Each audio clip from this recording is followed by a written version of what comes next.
everyone, welcome back to my channel Humanities. Today we will be covering unit number 10, Emerging Center of Powers. ठीक है, तो ये सारे सब टॉपिक्स हैं जो हम आज कवर करने वाले हैं। तो इंट्रोडक्शन से स्टार्ट करते हैं। Power in international relations is related to the power of a state in terms of influencing the actions and policies of other state. देखो, पूरे इंटरनेशनल रिलेशन में जो भी पूरा इंटरनेशनल सिस्टम है, इसमें हम पावर को कैसे डिटरमाइन करते हैं किसी भी स्टेट की। तो क्या पैरामीटर से क्या देखा जाता है कि भाई स्टेट की एबिलिटी देखी जाती है कि क्या वो अदर जो स्टेट है वर्ल्ड में, उनकी किसी भी जो है इंटरनेशनल जो एक तरीके से इवेंट्स हैं उनको इन्फ्लुएंस कर पा रही है, चाहे वो ट्रेड से रिलेटेड हो, चाहे जैसे कि आप अमेरिका को देखोगे, है ना। अमेरिका हमेशा जो है इंटरवीन करता है अगर कोई भी दो देश के बीच में बहुत ज्यादा लड़ाई होने लगती है। अभी करंटली इंडिया और वो पाकिस्तान के बीच में हुई, तभी अमेरिका ने इंटरवीन किया। अभी जो है करंट इसराइल और ईरान के बीच में चल रही है, तब भी अमेरिका इंटरवीन करा। तो अमेरिका के पास पावर है, डेट्स वाई वो जो है बिटवीन स्टेट क्या कराती है, रिजोल्व कराती है या इंटरवीन करती है। ठीक है, बिकॉज अमेरिका पावरफुल है इसीलिए ही वो अपना पॉइंट रख पाती है ना। अब भाई पावरफुल स्टेट को हम कैसे जो है बोल सकते हैं कि हाँ भाई अमेरिका पावरफुल है, उसके लिए क्या पैरामीटर्स होने चाहिए। देखो, मिलिट्री होनी चाहिए, मिलिट्री अच्छी खासी होनी चाहिए। ठीक है, खाली मिलिट्री से ही हम नहीं कह सकते कि भाई मिलिट्री बहुत अच्छी है तो अमेरिका क्या एक सुपर पावर है। मिलिट्री तो अमेरिका की अच्छी है, एज वेल एज वहां की इकोनॉमी भी अच्छी है। क्योंकि आप देखोगे फेसबुक जैसी बड़ी बड़ी कंपनियां, एप्पल हो गया, ये कहाँ की कंपनियां, अमेरिका की तो कंपनियां है ना। तो खाली मिलिट्री डिसाइड नहीं करती किसी भी कंट्री को, किसी भी कंट्री की पावर डिटरमाइन करने में, वहां का इकोनॉमी भी बहुत बड़ा रोल प्ले करती है। ठीक है, नेक्स्ट है the nature of influence can be classified into. अब देखो ये हम बाद में पढ़ेंगे कि हार्ड पावर क्या होती है, सॉफ्ट पावर क्या होती है। ठीक है, कैसे जो है पावर डिस्ट्रीब्यूटेड है among states in international system. Concept of power in international system. अभी जो पावर का कॉन्सेप्ट है इंटरनेशनल सिस्टम में, इसके बारे में हम देखेंगे कि जो डिफरेंट स्कॉलर्स हैं, ठीक है, उन्होंने क्या कहा है। हैंस जे मॉर्गेंथन ने बोला है जो कि एक रियलिस्ट है। ठीक है, रियलिज्म हमने पढ़ा था ना कि कैसे जो है रियलिज्म में किस चीज पे एम्फेसिस दिया हुआ है, पावर के लिए, कि भाई जितने भी स्टेट्स हैं वो उनमें सिर्फ किस चीज की भूख है, पावर के लिए, यानी वो सिर्फ पावर के लिए काम कर रहे हैं। कैसे काम कर रहे हैं, यानी कि मिलिट्री बढ़ा रहे हैं अपनी, ठीक है, न्यूक्लियर वेपन्स बना रहे हैं, बस अपनी पावर बढ़ाना चाहते हैं वो। ठीक है, तो ये व्यू हमने किस में देखा था, रियलिज्म में देखा था। तो हेंस जिम मॉर्गेंथन ने बोला कि defines international politics struggle for power. इन्होंने वही बात कही है जो मैं आपको बताया भी कि इंटरनेशनल पॉलिटिक्स क्या है, स्ट्रगल ऑफ पावर, यानी सब स्टेट्स किस चीज के लिए लड़ रहे हैं, पावर के लिए।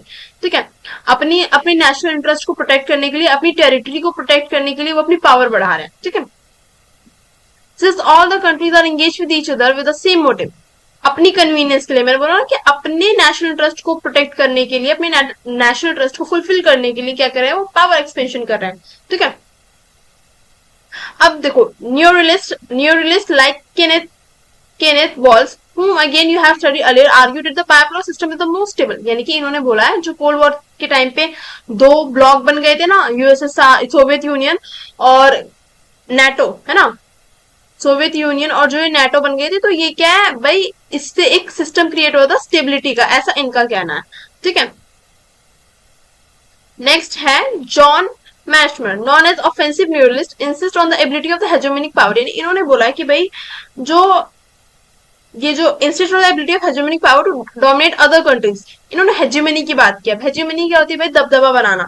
जैसे कि अमेरिका क्या है, अभी सुपर पावर है। कोल्ड वॉर के बाद जब सोवियत यूनियन खत्म हो गया तो America as sole super power बचा, तो वो कैसे जो है अपनी हेजेमनी के थ्रू, यानी अपने दबदबे के थ्रू कि भाई मैं सुपर पावर हूँ, वो कैसे अपना जो है काम निकलवा लेता है अदर स्टेट से, ये कैसे इन्फ्लुएंस करता है अदर स्टेट्स को। ठीक है, इन्फ्लुएंस करता है एज वेल एज जो भी इमर्जिंग ग्लोबल इकोनॉमीज है, या जो अभी पावर इमर्ज करेंगे, जैसे मान लो चाइना हो गया, चाइना से बहुत ज्यादा थ्रेट है अमेरिका को, तो चाइना को काउंटर करने के लिए नई नई क्या करता रहता है, टेक्निक्स जो है ढूंढता रहता है, नई नई चीजें जो है बिल्टअप कर रहा है कि भाई अगर आगे जाके चाइना थ्रेट इमर्ज हो, ठीक है, China as a power emerge हो रही, तो वो काउंटर कर सके चाइना को। ठीक है, the relationship between power and interdependence among independent state had been analysed by in Joseph Keohane and Robert Nye in there 1977। इन्होंने एक वर्क जो है लिखा या पब्लिश किया, पावर एंड इंटरडिपेंडेंस। अब देखो पावर एंड इंडिपेंडेंस का मतलब ये है कि ग्लोबलाइजेशन आया, है ना, ग्लोबलाइजेशन आया तो वर्ल्ड पूरा इंटरकनेक्टेड हो गया। एक सेकेंड, देखो ऐसे सुन लो कि ग्लोबलाइजेशन आया तो वो पूरा, जो पूरा वर्ल्ड है वो क्या हो गया, इंटरकनेक्टेड हो गया। तो जितने भी स्टेट्स हैं आपस में जो ये पावर की स्ट्रगल के लिए क्या कर रहे थे, एक्सपेंशन कर रहे थे, वो सब देश अब इकोनॉमी पे अपनी फोकस करने लगे, ठीक है। यानी कि जो ये लड़ाई वड़ाई थी एक तरीके से जो है बंद होती दिखाई दी आफ्टर वर्ल्ड वॉर सेकेंड और कोल्ड वॉर, ठीक है।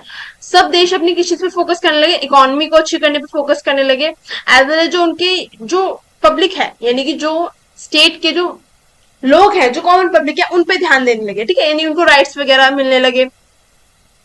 तो ये इंटरडिपेंडेंस की बात का मतलब क्या है कि ग्लोबलाइजेशन के बाद जो सब स्टेट्स हैं एक दूसरे पे इंटरडिपेंडेंट हो गए, यानी कि अब फॉर एग्जांपल किसी को कोल चाहिए है ना, इकोनॉमी को या इंडस्ट्रीज वगैरह में कोल की जरूरत है, ठीक है, या फ्यूल की जरूरत है, अब गाड़ी चलनी है, पेट्रोल की जरूरत है, तो दूसरे देश से इंपोर्ट करते हैं, जब उनके देश में अवेलेबल नहीं है तो हम दूसरे देश से मंगाते हैं, तो वो डिपेंडेंट है ना दूसरे देश पे, तो उस देश से वो रिलेशन अपने खराब नहीं कर सकते ना, वरना जो है सप्लाई बंद हो जाएगी, है ना। तो इसीलिए जो है रिलेशंस बहुत ज्यादा मैटर करने लगे पूरे इंटरनेशनल सिस्टम में आफ्टर ग्लोबलाइजेशन। जब वर्ल्ड पूरा इंटरकनेक्टेड हुआ, ट्रांसपोर्टेशन कम्युनिकेशन जो है सब चीज एक स्टेडी फ्लो हो गया सब चीजों का, तब से, ठीक है। अब हम टाइप्स ऑफ पावर देखेंगे, पहला है हार्ड पावर और दूसरा है सॉफ्ट पावर, ठीक है। अब हार्ड पावर क्या होता है, hard power is the capability to influence the behaviour and action of the state with the use of threat of use of military and economic means, जैसे कि अमेरिका करता है, ठीक है। अमेरिका क्या एक हार्ड पावर है, कैसे हार्ड पावर है, देखो अगर अमेरिका ने अभी इंडिया और पाकिस्तान के बीच में जो वॉर हुआ उसमें भी क्या किया, इनका समझौता करवाया कि भाई आप लोग वॉर रोको, ठीक है। अगर फॉर एग्जाम्पल इंडिया बात नहीं मानता अमेरिका की, या पाकिस्तान अमेरिका की बात नहीं मानता, तो अमेरिका क्या करता, अमेरिका कुछ ना कुछ टैक्टिक्स लगाता, ठीक है, अपना जो एक तरीके से प्रेशर बनाता कि मैं आपके साथ ट्रेड रोक दूंगा, ठीक है, या मैं कोई एग्रीमेंट है उसको कैंसिल कर दूंगा, ठीक है, या जो है वर्ल्ड बैंक से जो फंडिंग आ रही है पाकिस्तान की वो रोक दूंगा। तो ऐसे जो है अमेरिका क्या करता है, प्रेशर क्रिएट करता है अपनी बात मनवाने के लिए, ठीक है। तो अमेरिका क्या है, एग्जाम्पल है हार्ड पावर का, ठीक है। हार्ड पावर क्या होती है भाई, जिसमें ज्यादा कैपेबिलिटी हो कि वो इन्फ्लुएंस कर सके, और एक्शन किसको इन्फ्लुएंस कर सके, बिहेवियर और एक्शंस को अदर स्टेट्स के, ठीक है। अब एक स्टेट को हार्ड पावर बनने के लिए क्या क्या चीजें रिक्वायर है, इकोनॉमी डेवलपमेंट, वहां की इकोनॉमी अच्छी होनी चाहिए, मिलिट्री अच्छी होनी चाहिए, ठीक है, वहां पे इन्वेस्टमेंट अच्छी हो इंफ्रास्ट्रक्चर में, ठीक है, यानी कंपनीज वगैरह इंडस्ट्रियलाइजेशन बहुत ज्यादा हो, ठीक है, टेक्नोलॉजी इनोवेशन हो, यानी अप टू डेट हो, ठीक है, एडवांस टेक्नोलॉजी हो वहां पे, जीडीपी जो ग्रोथ रेट है वो अच्छा हो, ठीक है। प्रीमियर एग्जांपल हार्ड पावर का जैसे कि मैं आपको बता चुकी अमेरिका है, जिसने बहुत टाइम, ये तो पुराने एग्जांपल्स है, मैंने तो अभी आपको करंट एग्जांपल भी बता दिए, ये कैसे इराक में जब वॉर हुई थी तो इंटरवीन किया था 1991 में और 2003 में, एज वेल एज जो किस चीज पे वॉर थी, टेररिज्म के खिलाफ वॉर थी, ठीक है। नेक्स्ट है सॉफ्ट पावर। अब सॉफ्ट पावर का मतलब क्या है, in contrast with hard power which is heavily reliant coercion method, यानी जो प्रेशर बना के एक तरीके से अपना काम निकलवाती है। Soft power can influence other state with the use of culture, movies, values, ethics, social, ethnic, linguistic, historian, human relation. जैसे कि आप इंडिया का एग्जाम्पल ले लो, ठीक है, हमारा जो कल्चर है ना, उससे इन्फ्लुएंस होके उसका जो है एक तरीके से बहुत एक तरीके से हम ये कह सकते हैं कि एक गुड पिक्चर है इंटरनेशनल रिलेशंस में, है ना। हमारा जो कल्चर है, हमारी जो संस्कृति है उसका, एज वेल एज जो मूवीज है हमारे यहाँ की, वो भी आप देखोगे तो बाहर शाहरुख खान हो गया, सलमान खान हो गया, तो इनका क्या है, क्रेज है पब्लिक में, है ना। ज्यादा दूर ना हो पर हमारे नेबरिंग स्टेट में तो क्रेज है ना। The soft power concept was propose by Joseph नाय। अब इस सॉफ्ट पावर के कॉन्सेप्ट को प्रपोज किसने किया था, कौन लेके आए थे इसको, जोसेफ नाय।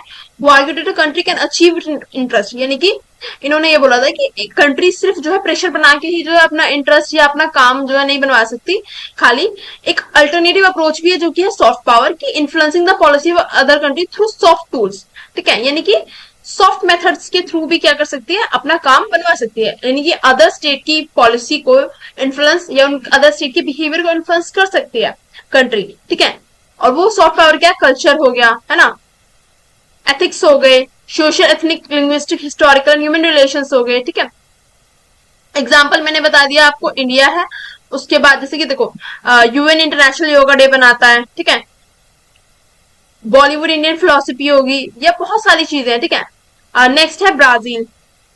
ठीक है, दो एग्जाम्पल्स आपको मैंने बता दी, इंडिया और ब्राजील।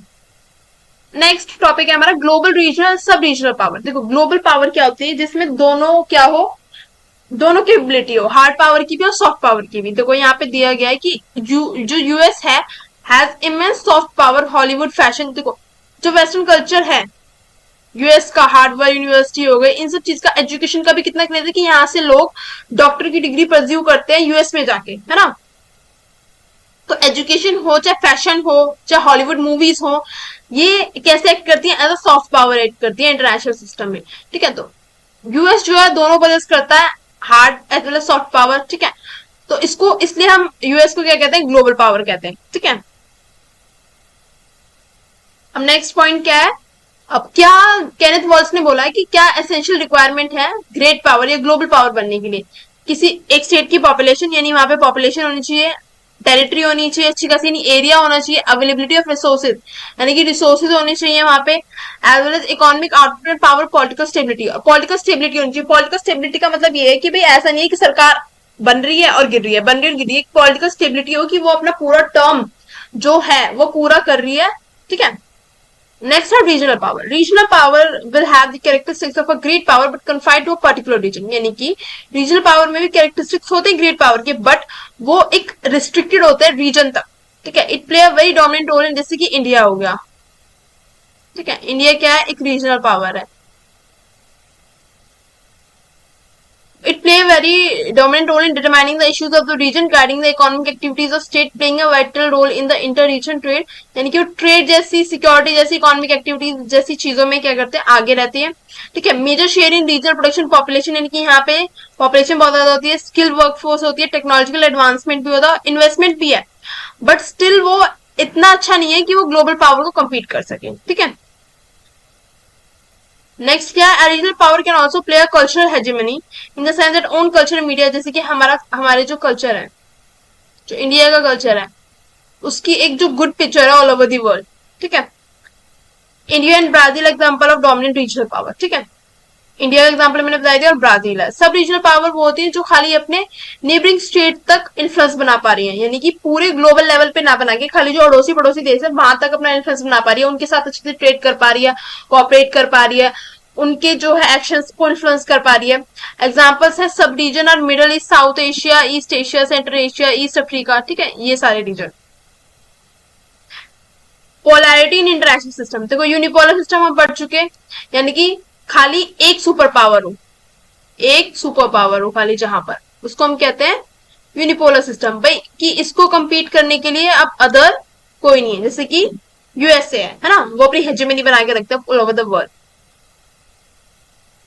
नेक्स्ट है बायपोलर सिस्टम। बायपोलर सिस्टम में क्या होता है भाई, जहां पे दो हो, दो ब्लॉक्स हो। फॉर एग्जाम्पल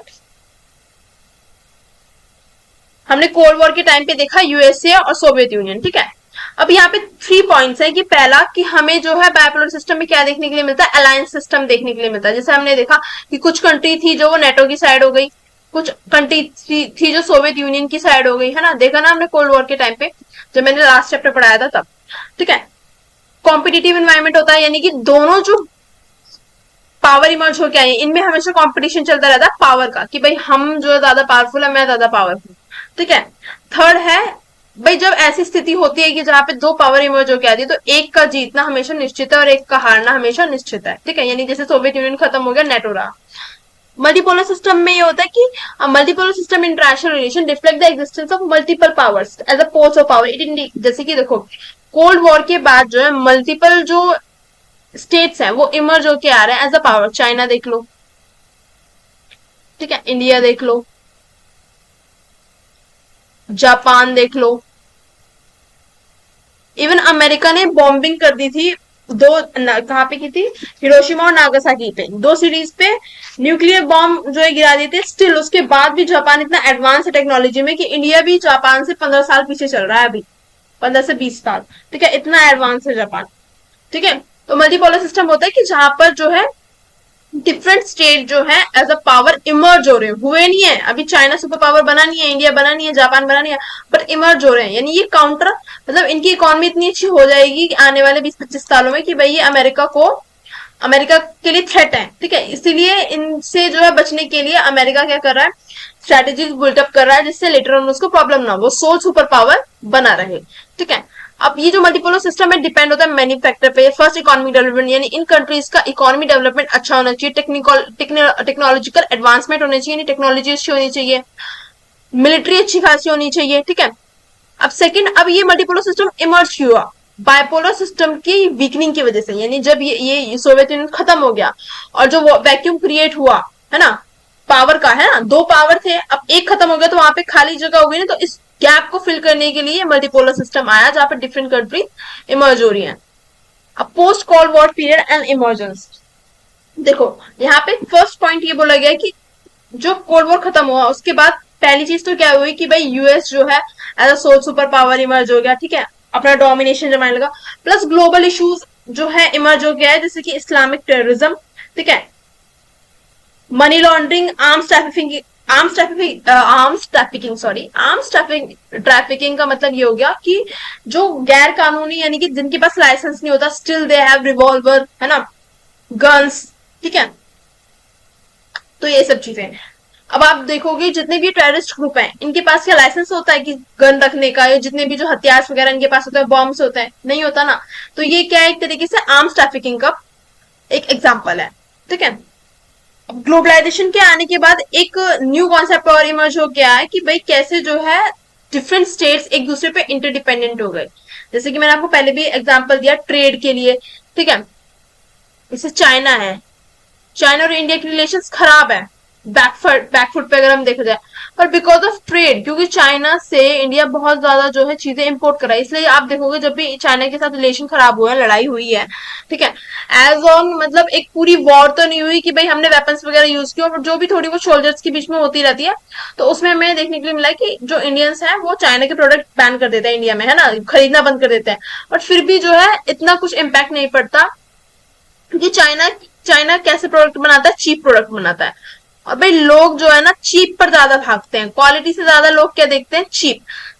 कब चीप देखते हैं लोग, जब वहां पर जो उनकी एक इनकम है ना, मिडिल क्लास लोग तो क्या चीप चीजें ज्यादा देखते हैं कि भाई सस्ता मिल जाए, है ना। जब इनकम जो है उनकी इतनी ज्यादा अच्छी नहीं है तो वो चीप प्रोडक्ट की तरफ ज्यादा अट्रैक्ट होते हैं, ठीक है। इसलिए जो है इंडिया में चाइना का जो माल है वो बहुत ज्यादा जो है इम्पोर्ट होता है, चाइना से हम बहुत ज्यादा चीजें इम्पोर्ट करते हैं, ठीक है।